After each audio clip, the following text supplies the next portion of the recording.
Olá, eu sou Elton Simões Gomes, esse daqui é o Deu Tilt, podcast do UOL para os humanos por trás das máquinas. Diogo, é possível fazer terapia com o ChatGPT? O que você acha disso?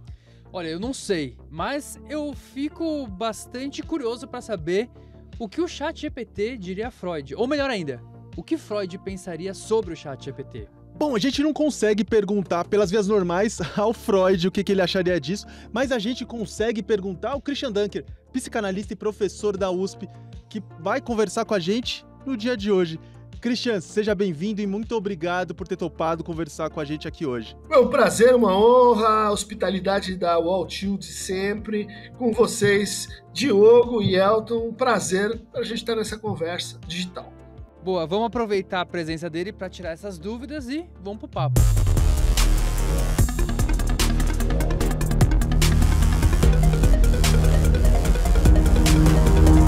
Dunker, para começar, a gente pediu pro ChatGPT fazer uma pergunta para você. Vamos lá pro ChatGPT, o que você perguntaria a Christian Dunker? E ele trouxe aqui uma pergunta, vou ler, tá? Como a psicanálise pode contribuir para compreendermos a subjetividade que projetamos nas inteligências artificiais?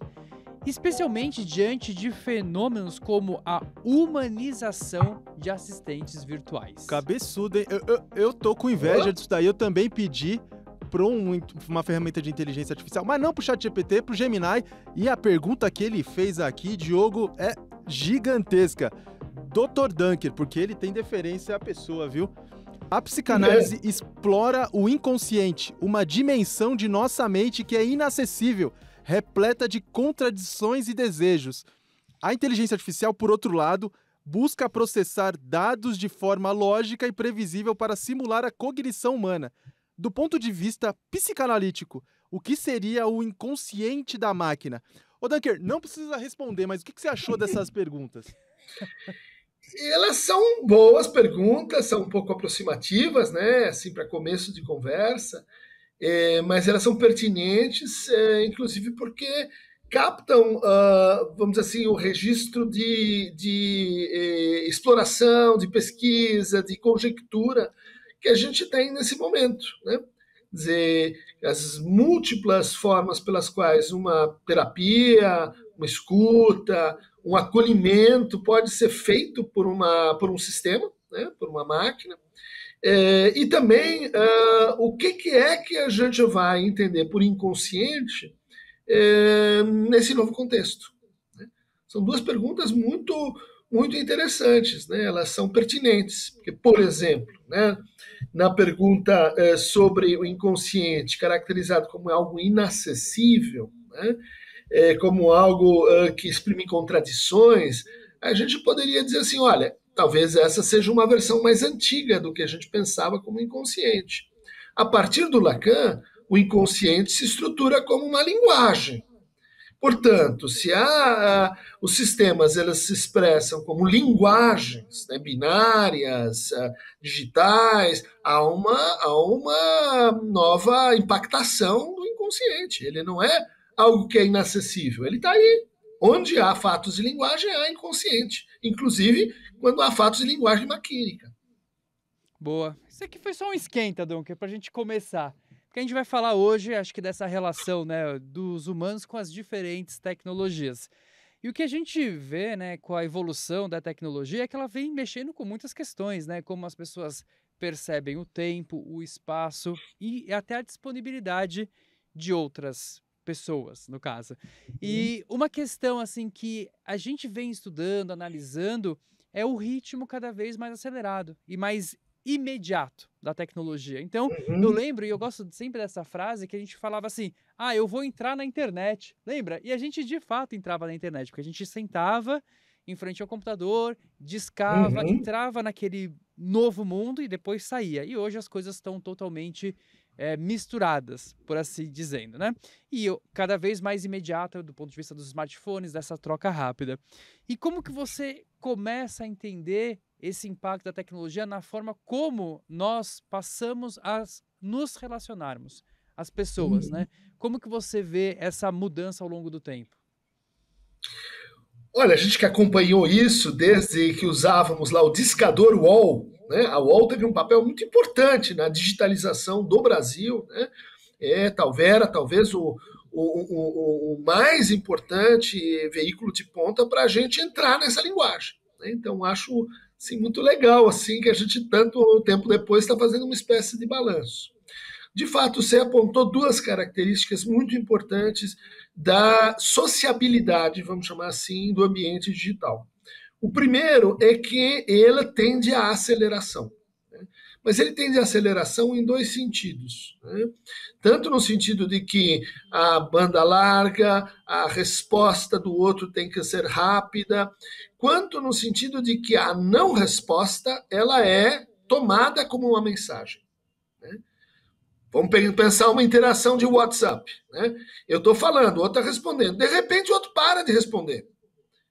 Ele pode ter ido ao banheiro, pode ter caído a transmissão, ele pode estar dentro de um túnel. Não, eu vou interpretar que ele me deu um ghosting, eu vou interpretar que ele não está querendo me responder. Ou seja, essa ideia de que o espaço e o tempo vazio, ou o tempo de intervalo, o tempo morto, ele adquire valor, isso acelera nossas relações e isso tem efeitos psíquicos nocivos, né? Em princípio nocivos, porque a troca humana ela exige um ajuste de temporalidade. Às vezes a gente está mais acelerado, às vezes a gente precisa de mais lentidão. O segundo aspecto da linguagem digital que nos afeta profundamente é o fato de que, na nossa relação com as plataformas, toda e qualquer manifestação de presença tem valor, né? Então, clicou, tem valor. Comentou, tem valor. Engajou, tem valor. Estou presente nesse site, tem um view, tem valor. Ou seja, a gente vai sendo ensinado de que a nossa mera presença ela é uma coisa assim monetizável. Daí você sai desse espaço e vai para uma sala de aula. Daí, peraí, eu tô aqui, eu tô aqui. Não, você tá aqui com qualquer um. É sua obrigação estar aqui, sua presença é importante, tá? A gente respeita, mas não tem nenhum valor adicional o fato de você estar aqui. Isso gera uma descompressão, uma embolia narcísica que prejudica, que a gente está tentando se acostumar aos efeitos disso, né? Pelo que você comentou, a vida física se retroalimenta da vida digital. Por exemplo, o ghosting, que é uma coisa que nasce na internet e na simples ausência de resposta, começa a também ser vista no dia a dia. E esse valor adicionado das coisas, de estar presente em algum lugar, de participar de algum lugar, começa a também ser exigido na vida física. Você mencionou aí o aluno que quer se sentir especial, quer ter a excepcionalidade dele reconhecida por simplesmente a aula. Eu imagino como deve ser para você, Diogo. Mas você consegue perceber outras mecânicas sociais sendo alteradas a partir do que a gente experimenta no mundo digital e, sobretudo, pelas experiências construídas pelas grandes plataformas, porque elas visam uma determinada função com aquelas plataformas, e aí a gente acha que aquilo é natural. E aí essa inaturalidade das coisas acaba mudando não só a forma como a gente vive nas plataformas, mas, por conseguinte, como a gente se comporta no mundo, por assim dizer, real. Nem sei se dá para dizer isso hoje em dia. Certo, não, bem colocado, porque entra e sai do mundo virtual, a gente acha que isso não tem efeito, né? Isso não está tão integrado na nossa rotina, no nosso dia a dia, que a gente não percebe como a gente está entrando num mundo, vamos chamar assim, e saindo de um mundo, entrando em outro mundo. E aí a gente começa a confundir as regras de um mundo com as regras do outro mundo, né? Outro efeito que a gente pode indicar disso, né, e que é o segundo aspecto da aceleração, é que as interações digitais elas funcionam pela regra de quanto mais, quanto menos, menos, né? Quanto mais você clica naquela, o algoritmo te responde com mais desse tema, mais desse autor, mais dessa música, mais desse filme, né? Quanto mais você se engaja numa direção, mais você recebe aquilo de volta. Isso vai produzindo pequenos mundos baseados no quê? Na regra do espelho, mas do espelho acelerado, porque esse espelho ele existe fora, né? Ele existe fora da internet. Na internet, ele vira um espelho turbinado e que exclui, né, aqueles que gradativamente, né, não estão pertencendo àquele teu estilo de uso e de consumo. Né? Isso pega tanto, né, o gosto livre quanto a forma de consumir. Bom, o que acontece aí? Né? Você começa a se sentir especial. Muito legal se sentir especial. Né? Depois de um tempo, você está mais especial ainda. E você começa a sentir que não é só você, você tem uma pequena comunidade, sua bolha digital. Né? Ótimo, né? Isso é restaurativo. Só que dali a pouco aparece alguém que contraria a sua maneira de ver as coisas. Né? E dali a pouco aparece alguém que assim concorda demais com você. Uma postagem e os comentários. O primeiro comentário é, puxa, super legal, ótimo. O segundo, bacana, gostei. O terceiro, poxa, você é demais. O quarto vai dizer, não, mas tá todo mundo indo numa direção. Se eu disser que eu gostei, eu vou virar todo mundo. Eu vou ser igual a todo mundo. E lembra, eu tô me sentindo especial. Então, para não ser todo mundo, eu criei uma trollagem, eu falo uma coisa disruptiva, eu invento um fake news, eu falo alguma coisa fora da curva. Resultado, né? Tem uma regra que é o tom vai aumentando. Dali a pouco você está gritando e nem sabe por quê. Né? Daqui a pouco você está criando atritos e nem sabe por quê. Você está se sentindo ofendido demais e não sabe por quê. Bom, aí você vai dizer, esse é um efeito de ajuste, daqui a pouco a gente aprende. Não. Daí vem a monetização do ódio. Opa, aqui está dando treta, vamos pagar mais. Porque a treta, né, ela agrega, ela chama mais atenção do que os gatinhos e sorvetes que a gente também gosta. Né? Isso é regra de mercado. Resultado, você é uma indústria, né, aproveitando, né, orquestrando o ódio em todos os setores, na política, na arte, na religião, na educação, e isso, assim, a gente está meio desprevenido, a gente é meio ingênuo em relação a esse tipo de efeito ainda. Dunker, acho que esse resumo que você fez aí conta bastante a história das próprias plataformas, né? Que começaram como um processo de redes sociais, ou seja, eu vou seguir meus amigos, pequenos grupos, e hoje, assim, o foco principal das plataformas não é mais nem conectar pessoas, é conectar pessoas a conteúdos, né? Independente se segue ou não. Então, acho que mostra bastante esse movimento. E eu queria entender um pouco melhor como que você vê essa perspectiva para a relação das pessoas, né? Porque hoje se fala na epidemia da solidão, as pessoas ficando cada vez mais solitárias, mas ao mesmo tempo elas estão ficando cada vez mais conectadas. Então, parece, né, até uma contradição às vezes, porque se elas estão conectadas, conversando tanto no WhatsApp, ou seguindo os outros, interagindo, vendo foto da família, coisa que antes a gente não conseguia, como que se dá, então, essa distinção? É a questão desse contato físico mesmo que a gente levou e tentou substituir por algo imaterial que está causando um pouco disso? Como que você entende essa questão? Não, ótima colocação, porque de fato os dados de pesquisas empíricas eles estão apontando isso, que não é solitude, que não é aumento da tua capacidade de estar consigo, com seus sentimentos, com seus afetos, com seus pensamentos. Né? Não, é aquela solidão que é sentida como FOMO, missing out, fear of missing out, o medo de estar fora de uma festa que está acontecendo em algum lugar. É a solidão que é interpretada como isolamento, como exclusão. Né? Bom, isso é perfeitamente compatível com o aumento, vamos chamar assim, da sociabilidade. Quanto mais você expande sua sociabilidade, né, mais percepção de que você é um indivíduo entre outros. É o efeito de se sentir sozinho na massa. Estou lá andando no meio de um monte de gente, no viaduto do chá, na Paulista, mas eu me sinto sozinho. Por quê? Porque eu me sinto mais um dentro dessa conjunto. Eu me sinto indiferenciado, eu me sinto não personalizado. né? Daí a tendência é começar a fazer bobagens para criar uma diferença e ser reconhecido por essa diferença, né? Segundo ponto, efeito Roberto Carlos. Tenho 1 milhão de amigos, mas só consigo me dedicar a 2. Os outros, eu estou em déficit, eu estou em dívida, porque eu nunca vou na casa deles, eu nunca digo nada significativo. E o que eu consigo fazer com 1 milhão de amigos?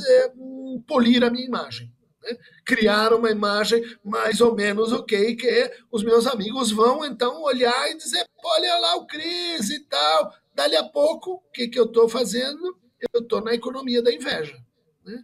Quem é que tem a viagem mais legal, a casa mais legal, o carro mais legal, a namorada mais legal, e eu estou no universo da passarela, né, em que minha vida se transformou num palco, em que eu estou ali vivendo uma versão de mim, né?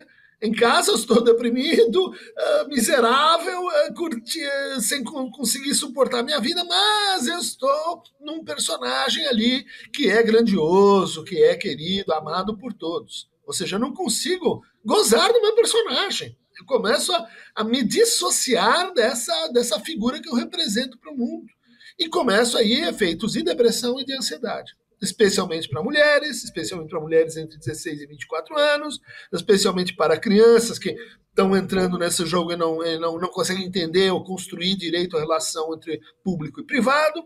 Resultado, você tem 2 afetos, 2 sentimentos sociais muito importantes que são prejudicados, que é intimidade, né? Não tem intimidade, né? A intimidade é perigosa, né? Você manda nudes para você ver o que vai acontecer. Não, mas eu tô íntimo. Escuta, qualquer garoto entendeu que não é intimidade, sei lá, precisa ser ao vivo. Por que precisa ser ao vivo? Porque ao vivo a gente esquece. Ao vivo não tem testemunho. Ao vivo a gente fala bobagem e não fica marcado para sempre ali, escrito naquela post que você não vai tirar da vida nunca mais. Segunda experiência que a gente está, vamos dizer assim, tornando mais difícil é a comunalidade. Ou seja, você não precisa ser um super-herói para ser alguém querido e respeitado. Você não precisa ser um super-duper mega senhor dos mares para ser alguém digno, ter uma vida legal, que está ali. Mas a internet, ela sugere isso. Existem os alguéms, os famosos, os populares e os ninguéms. Essa é insalubre para a vida social e psíquica das pessoas. O Dunker acabou de dar ao que a internet chama de amizade de baixa manutenção, um outro nome, que é síndrome de Roberto Carlos.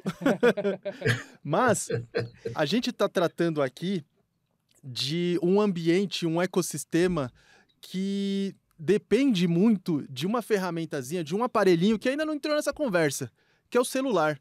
O celular é um instrumento, é uma ferramenta, como das muitas que a humanidade já criou, desde o arco e flecha até o bater uma pedra na outra para fazer fogo, até o rodinho de pia, que é o meu instrumento, é a minha criação preferida da humanidade. Mas o celular, ele tem uma característica que, por ser multiplataforma, multitarefa, muita coisa, ele cria um efeito sobre o ser humano que é diferente, distinto de todas as outras ferramentas que a gente já viu surgir.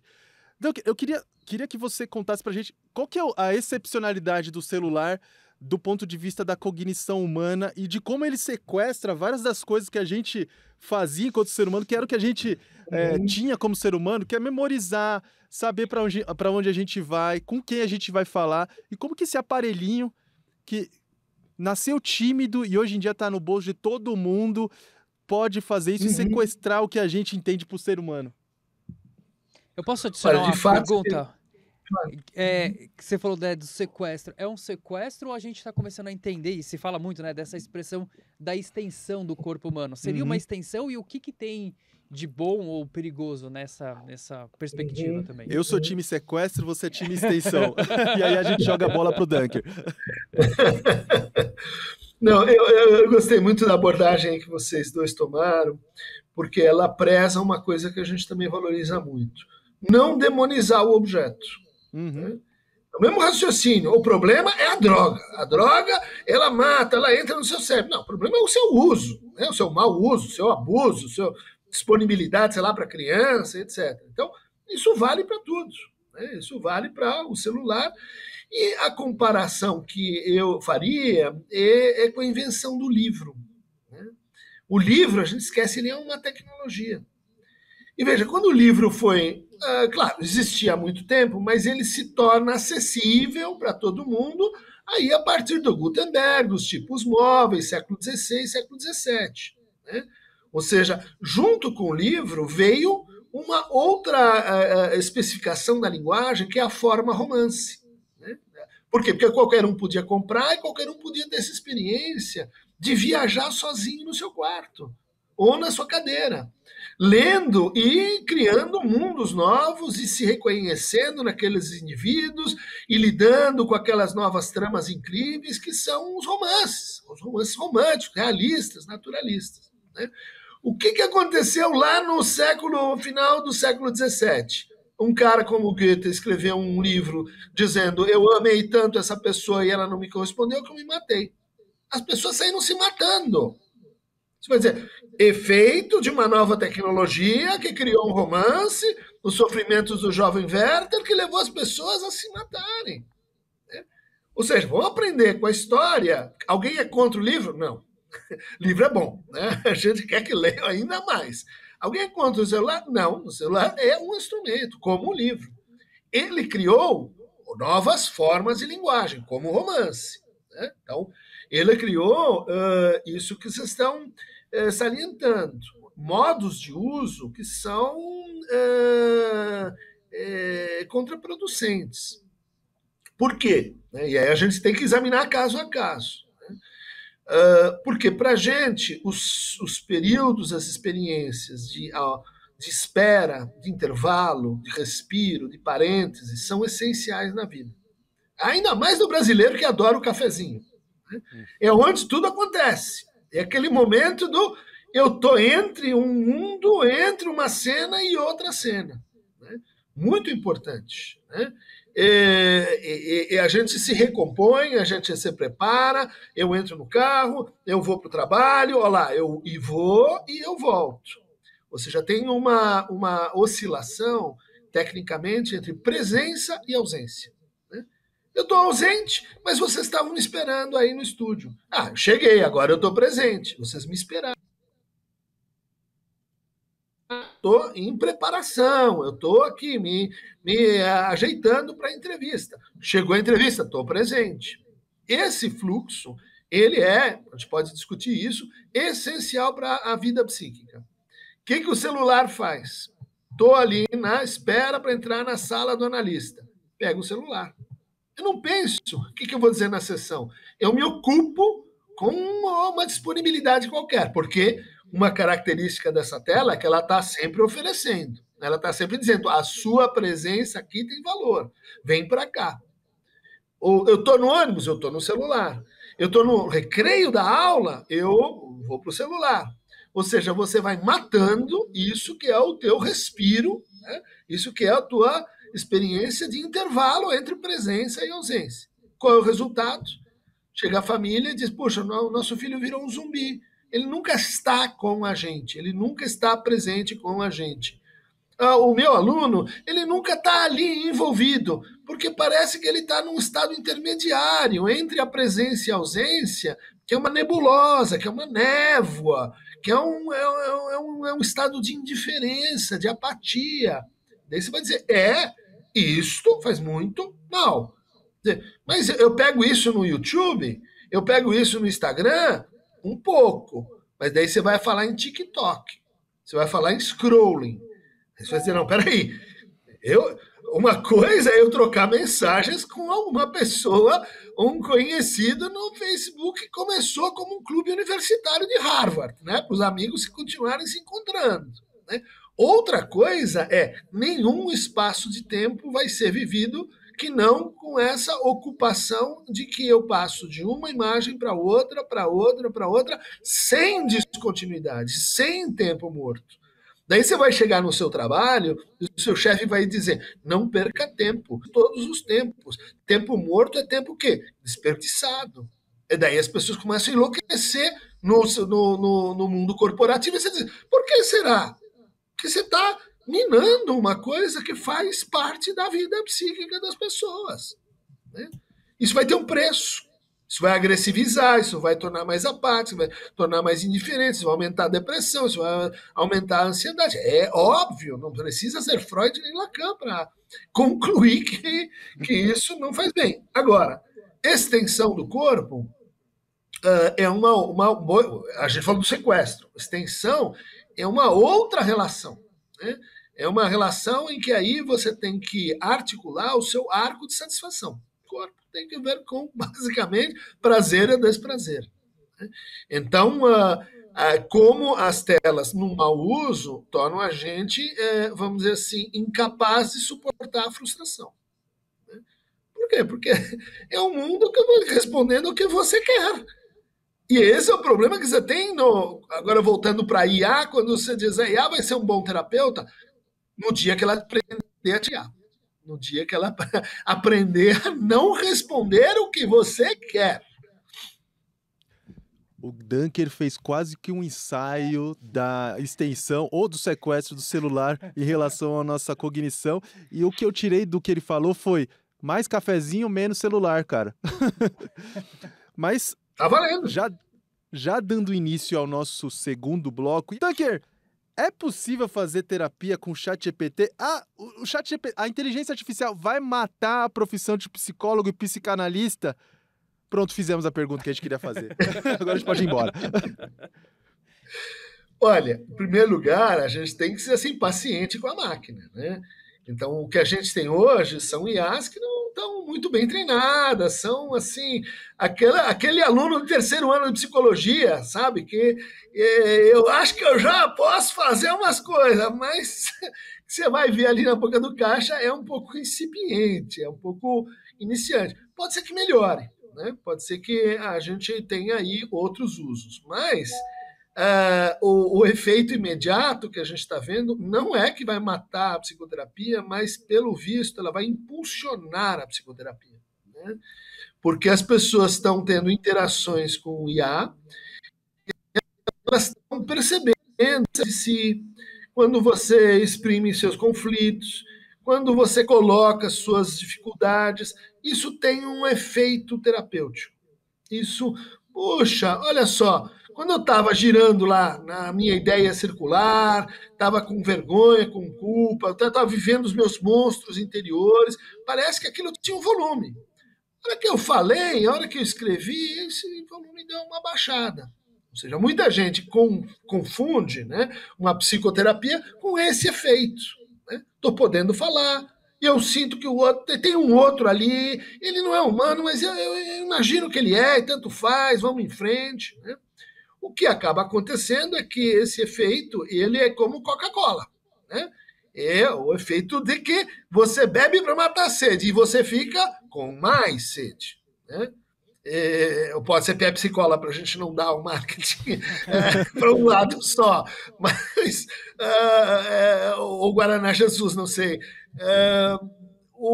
Você toma, aquilo mata a tua sede na hora, você sente que bom, você não está sozinho, voltamos no tema da solidão, você está articulando ali, dando nome para o teu sofrimento, mas até agora as respostas que a IA dá, elas são quase sempre confirmativas, né? Você está certo, vai em frente, se respeite, vai aos poucos, porque você não tenta assim, assado. Ela não faz perguntas boas, né? Ela devolve para você o que você está dizendo e que o que você mais ou menos espera ouvir, né? Isso é uma coisa que a gente lembra de uma famosa coluna do Woody Allen, né? Dizendo, olha, eu não consigo fazer mais análise, porque aqui na Quinta Avenida, quando a sessão custa $1.000, que terapeuta vai te contrariar? Ele vai ficar dizendo o que você quer ouvir. Isso não é boa terapia. Isso um amigo faz. Muitas pessoas fazem, né? O IA... Por quê? Porque aí a gente vai voltar na conversa anterior e vai dizer uma boa terapia não acelera. Ela vai no teu tempo. Ela respeita o teu tempo. Segundo lugar, uma boa terapia, ela deixa você aproveitar o teu silêncio, o teu vazio, o teu intervalo. Ela não joga um scrolling no que você está fazendo.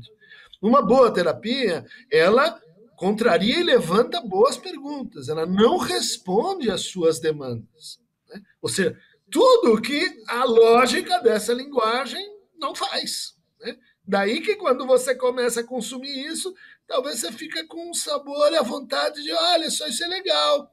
Eu acho que eu preciso de alguém, eu preciso de alguém um pouco mais humano, mais qualificado para isso, né? Até segunda ordem. Pode ser que esse bicho ele realmente se mostre mais inteligente do que a gente pensa. Bom, de todo modo, as pessoas já estão fazendo terapia com a inteligência artificial. Isso traz à nossa memória aquele artigo daquela mãe que relatou como a filha fazia terapia com a inteligência artificial, né, Diogo? Então, recentemente saiu um ensaio, né, que foi escrito por uma mãe, saiu no New York Times, e ela contou assim, né, sobre a interação que a filha teve com o ChatGPT antes, né, de acabar tirando a própria vida. E é um ensaio bem interessante, porque a mãe ela vai trazer várias questões, né? Então, em determinados momentos, o chat ele sempre incentivava a filha a buscar ajuda real, né? Então, busque um profissional, busque um profissional. E só que o que aconteceu é que eles perceberam, né, depois do evento em si, é que ela procurou um profissional, mas ela não conseguiu expor aquilo que ela estava colocando para a inteligência artificial. E fica muito claro para a mãe que é como se dentro daquela interação com a inteligência artificial ela tivesse criado uma coisa única dela, né, que ninguém iria nunca violar. Então a mãe faz até uma pergunta, assim, e eu acho que a contribuição da mãe vai muito de olhar para esse futuro e falar: o que a gente tem que começar a desenhar dentro dessas plataformas para evitar isso? Né? Então, será que a gente tem que começar a plataforma, ao ver que está tendo algum caminho, né, seguindo por um passo, por exemplo, indo em direção a alguma automutilação ou até mesmo suicídio, será que ela deveria avisar, né, organismos responsáveis ou os parentes, mas será que isso não violaria até a privacidade dessa pessoa e aí ela deixaria de falar também? Né? Então são questões interessantes que ela traz que possivelmente a gente vai ter que pensar, né, e discutir. Olha, um ótimo exemplo, né? Porque ele, assim, é uma conjectura, a gente não sabe exatamente ali os detalhes, o diagnóstico, o nível de sofrimento, né, o percurso que essa pessoa fez. Mas dá para a gente imaginar que essa diferença que ela diz, olha, eu estava super à vontade com o meu IA, e daí eu fui ver um terapeuta real e não rolou naquela intensidade, naquela confiança que eu tinha com o meu IA. Né? Percebe que esse efeito é um efeito semelhante a eu estava lá surfando na internet, e daí fui para a sala de aula e me senti um idiota. Eu estava lá com 50 mil views no Instagram, daí eu fui na balada e nem olhou para mim. Ou seja, existe uma descompressão narcísica de um mundo para o outro e que muitas pessoas ou não percebem, ou não cuidam, ou sofrem os efeitos, né? De estou a 50 metros abaixo do mar, agora subi. Agora eu voltei de novo, 50 metros abaixo do mar. A pressão vai te alterando, né? Vai criando efeitos como esse. Eu não consigo mais me engajar com alguém que, por exemplo, faz perguntas desagradáveis, alguém que eu vou pensar assim, puxa, o que esse terapeuta está pensando de mim? Eu estou meio com vergonha, porque eu falei uma coisa que não ficou bonita. Uma máquina, eu não tenho tanta vergonha, porque é uma máquina. No fundo, na hora que eu fizer esse pensamento, eu cruzo isso com o fato de que ninguém vai ficar sabendo, são só nós dois, e isso se resolve. Né? Ou seja, tem problemas de interação humana que eles são mal transpostos para a interação digital. Né? E aí a gente tem esse risco, sim, quando não tem o risco de você, assim, enganar a máquina. A galera tá mesmo usando inteligência artificial para fazer terapia, não tem muito jeito, mas a gente aqui em Deutich não recomenda nem terapia, nem qualquer outro tipo de serviço, mas eu acho que dá para dar algumas diretrizes para que a coisa não seja tão traumática, né, Diogo? Então, se desse para a gente formular uma lista assim de 5 cuidados ou pontos de atenção na hora de fazer terapia Uhum. com o IA, quais seriam eles? Olha, primeiro eu vou mencionar algumas pesquisas que a gente já tem e que dizem o seguinte: hoje as terapias com IA, mesmo aquelas que combinam psicoterapeutas reais e usam sistemas de semidiagnóstico, elas são para o usuário decepcionantes depois de 3, 4 meses. Né? Ou seja, nós estamos ainda numa fase que que brinquedinho legal. Alguns ficam dependentes, porque estão vulneráveis à dependência digital de toda forma, mas a maior parte tem uma certa decepção com isso. Né? Que é a hora que a coisa começa a densar mesmo, o bicho não vem com você. Né?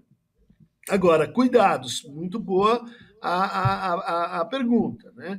Quer dizer, quando o IA começa a substituir relações reais.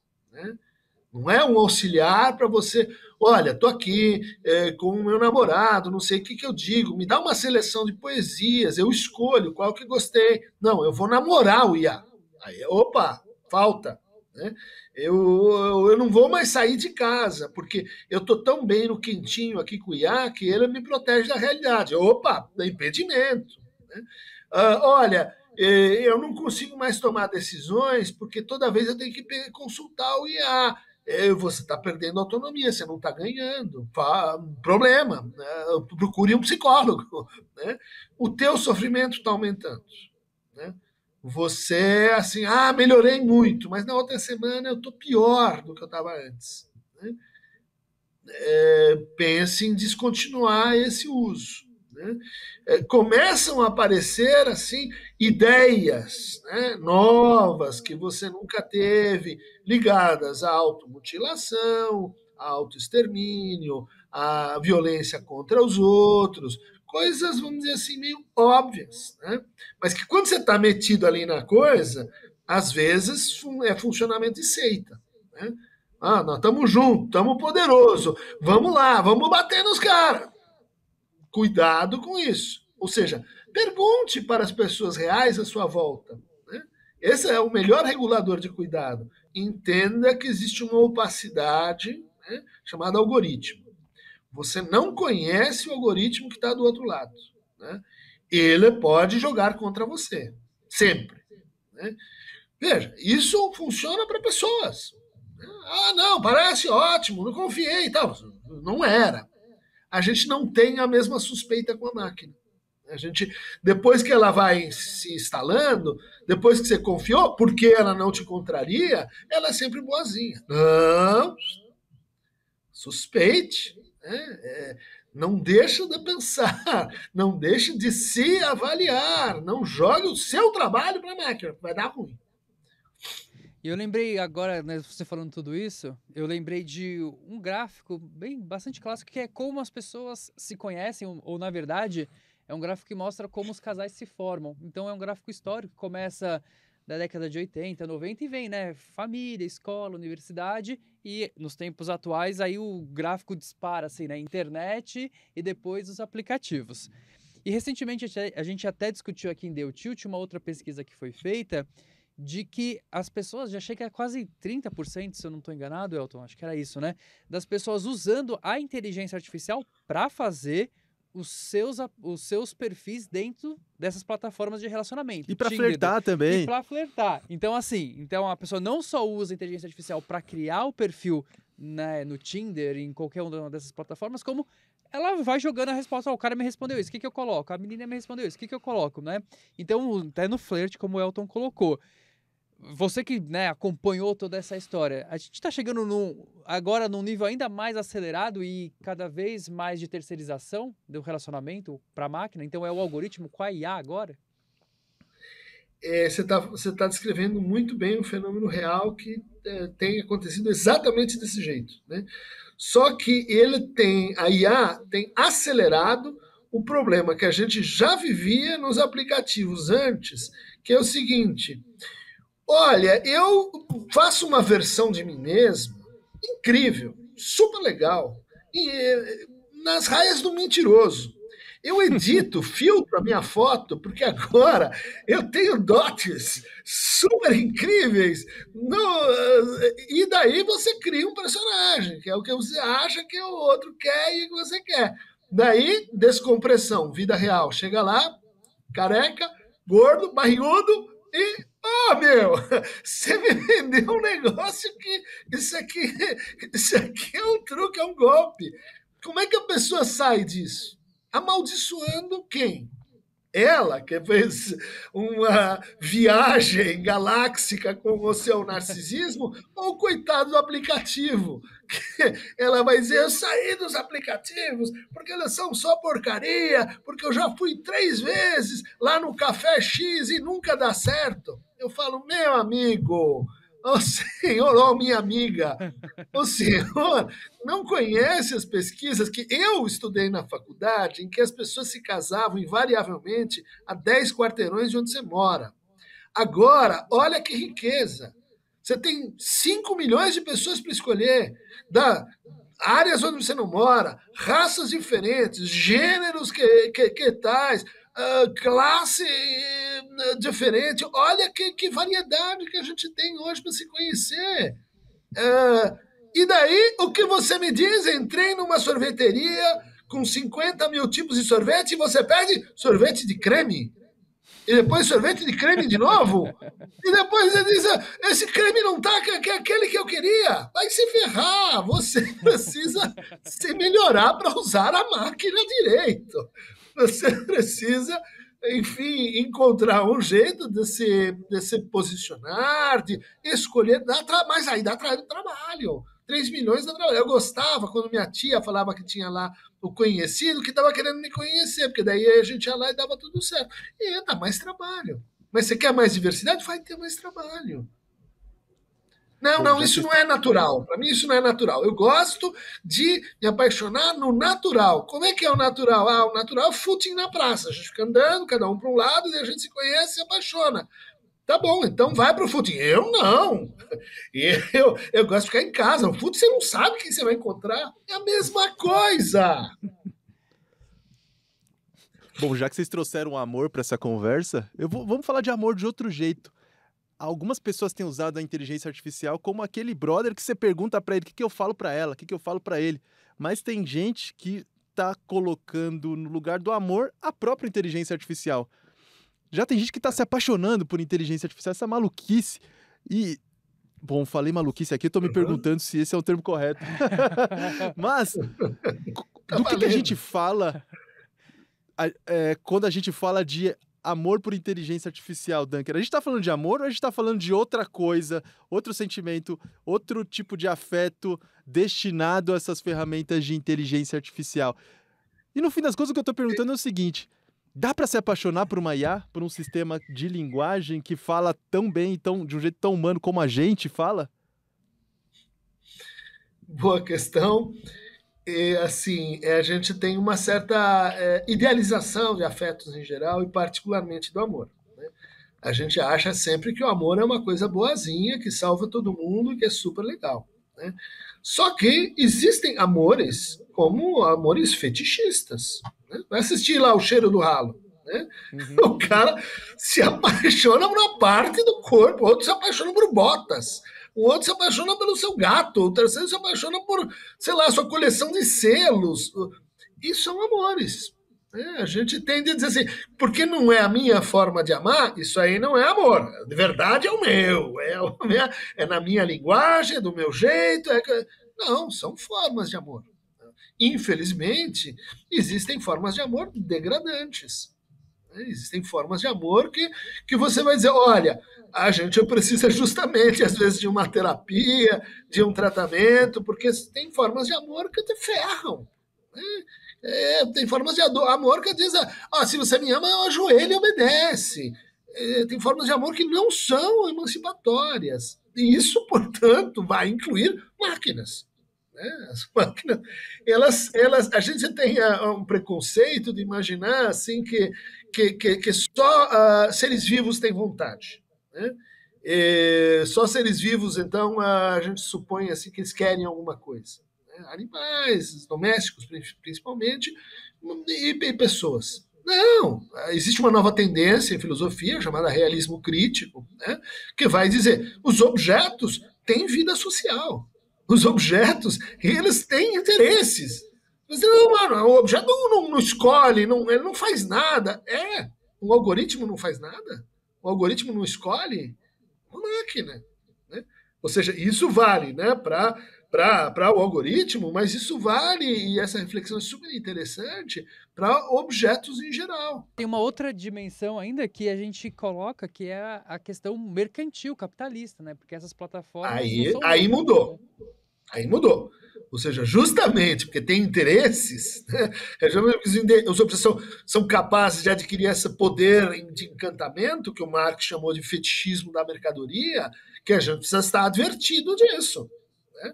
Se a gente acha que os objetos são inertes, plásticos, a gente faz o que quer só com eles e que eles não estão no jogo, vai dançar. Enfim, não está entrando nessa nova cultura, nesse novo mundo, que é o mundo de tilt, né? Que dá tilt. Lembra o tilt era uma operação que acontecia quando você estava jogando fliperama, datando a pessoa, anos 80, e daí você balançava a máquina. Por que é balançar a máquina? Você começa a interagir, que é uma pessoa empurrando que nem no futebol. E daí dá tilt. Pá, você não pode dar porrada na máquina. A máquina tem certos limites. Respeita a máquina, senão você vai perder a sua bolinha. Se não for, perder o jogo todo. Dan, queria, a partir da sua perspectiva, você vê um futuro como, né, com esse avanço da inteligência artificial? Um futuro mais utópico ou um futuro mais distópico? Eu costumo me definir como um otimista sem esperança. Né? Dá para ser assim? Aquele que quer comprar uma esperança é o cara que está pedindo para ser enganado. Né?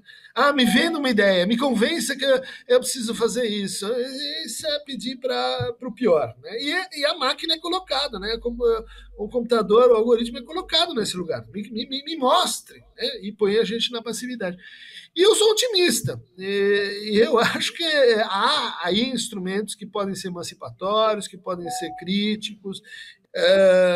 Tem coisas aí que a gente pode inventar. Mas, até aqui, a gente tem se mostrado assim idiótico na relação com a tecnologia. Né? O tipo de uso, mediação social, marcos jurídicos, pessoas nas escolas dizendo isso são boas práticas, aquilo não são boas práticas, olha, gente, vamos experimentar mais por aqui, isso não pode, discurso de ódio não pode, criança sendo exposta em reality show, não dá, pornografia desse tipo não vai fazer bem, ou seja, a gente está aí numa selva achando que esse negócio ela vai fazer o nosso trabalho. A gente está preguiçoso. Né? Ou seja, programas como esse que a gente está fazendo são um pouco assim, gente, vamos acordar, a gente precisa estudar para caramba para usar bem isso. Não vai ser assim, o próprio IA vai me informando e eu vou fazendo e etc. Claro que é uma inteligência social, não é só um indivíduo, né? É a gente pensando junto.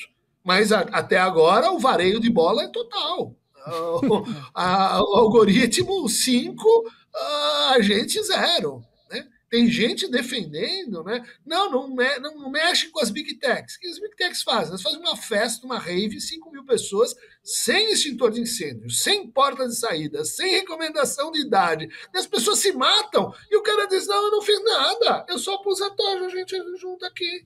Eu não tenho responsabilidade nenhuma. Mas que é isso? E a gente acredita nesse tipo de lorota. Né? Você quer dar uma festa? Quer fazer um Facebook? Quer fazer um TikTok? Você vai ter que pôr segurança, você vai ter que organizar a coisa. E se der zica, você vai pagar. Duncan, só para a gente fechar esse programa, ao longo dessa conversa ficou claro que algumas pessoas têm ideia de que a inteligência artificial é onisciente, é onipresente e para algumas coisas é onipotente.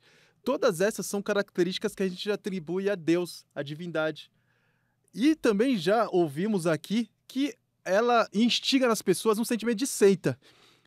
A gente está diante de um surgimento de uma nova religião e no altar dessa religião tem um chatbot? Existe uma nova religião, o protestantismo, que ela dependeu historicamente do acesso amplo aos livros. Cada um podia ler a sua Bíblia do seu jeito e pensar da sua forma, né?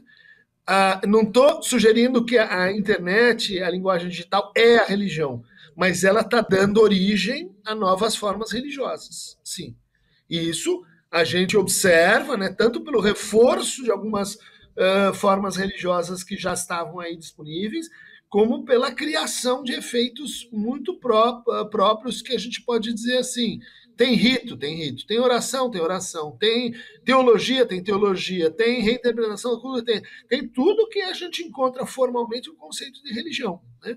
Só que tem um elemento a mais que é extremamente pernicioso, que é problemático, e esse aí não sei como vai se resolver, que é o seguinte: na nossa época tem um negócio que chama laicidade do Estado. O Estado não funciona como religião, né? Você pode ter a sua religião, mas aquilo que é público não tem uma religião, não pode ser governado por uma religião, a não ser em estados onde isso tem a teocracia. Mas nós não estamos nesse status, né? O que acontece? A gente vive uma vida fragmentada, né? Cada vez mais fragmentada, segmentada pelo consumo, pela complexidade que foi aumentando. Então, um cuida da educação, outro cuida da saúde, outro cuida da cultura. A nossa vida é fragmentada. E isso cria um sofrimento de, puxa, mas tem que ter alguma coisa que junta tudo isso. Tem que ter alguma coisa que torna a minha vida dotada de sentido e unidade, né? Eu não posso ser um conjunto de migalhas que alguém impôs junto, né? O problema é que aí aparece uma forma religiosa, que a gente chama de teologia política, né? Dizendo, olha, eu vou simplificar para você, querido. Eu vou pegar todas essas fragmentações e eu vou juntar num pacote. E eu vou oferecer esse pacote digitalmente para você. Então você entra no Meta, sabe? E daí você fica aqui no mundo que a gente fez para você. Isso é extremamente perigoso e isso está dando no que está dando. Mundo polarizado, alienação massiva, fake news e pós-verdade, um monte de coisa que todo mundo diz. Pô, tá errado. Tá errado, mas por quê? Porque a gente inventou uma nova teologia religiosa, né? Pode ser com um Deus barbudo lá em cima, pode ser com o Zelda, se você quiser, né? Pode ser como um personagem qualquer, pode ser pro pior, né? O personagem, sei lá, o maluco machista, Red Pill em céu. Religião, cara. Com certeza. Bom, Diogo, eu gostei do papo, não sei você. Pô, gostei muito.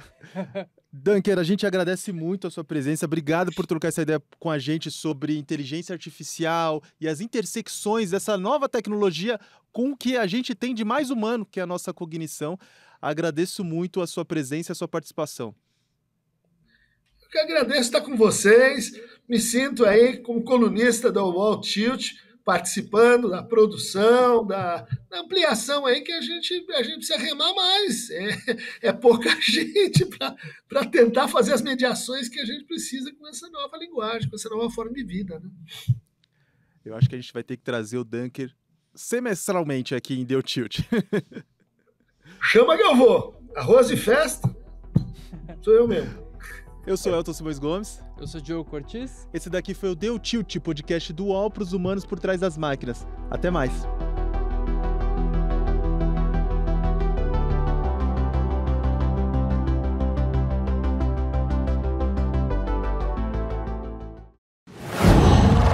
UOL.